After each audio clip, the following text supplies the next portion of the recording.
एक बार की बात है, एक खूबसूरत गांव में एक शेर और एक बकरी उसके दोस्त थे। शेर का नाम शेरू और बकरी का नाम बकरी बाय था। वे दोनों बचपन से दोस्त थे और हमेशा एक दूसरे के साथ खेलते थे।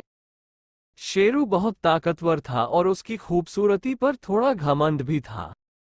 एक दिन दोनों दोस्त जंगल में घूम रहे थे, तभी शेरू ने देखा कि उनके पास एक हिरन खाना खा रहा है। उसने बकरी बाई से कहा, देखो बकरी बाई, मैं हिरन पकड़कर तुम्हें दिखाऊंगा। मैं जंगल का राजा हूँ। बकरी बाई ने मुस्कुराते हुए कहा, शेरू भाई, ध्यान से काम करो। जंगल में सभी पक्षी अपनी जगह पर होंगे, लेकिन शेरू को खुद पर पूरा भरोसा था।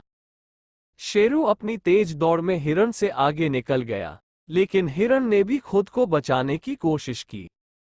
शेर ने दहाड़ कर हिरन के बच्चों को पकड़ लिया। हिरन ने कहा, शेरू भाई, मुझे लगता है कि आपको अपनी उपलब्धियों पर गर्व हो सकता है, लेकिन कुछ चीजें बहुत महत्वपूर्ण हैं। कृपया मेरे बच्चों को छोड़ो। शेरू ने सोचा और फिर हिरन के बच्चों को छोड़ दिया। उन्होंने अपनी मित्र बकरी बाई से कहा, बकरी बाई, तुम सही कह रही हो।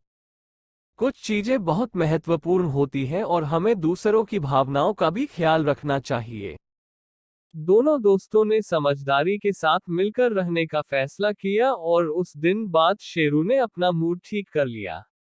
शेरू और बकरी बाई एक दूसरे की मदद करते थे, समझने की कोशिश करते थे और सुख दुख में भी एक दूसरे का साथ देते थे। इस कहानी से हमें ये सीख मिलती है कि अपनी दोस्ती में दयालु होना और दूसरों की भावनाओं का ख्याल रखना बहुत जरूरी है। यह आवश्यक है।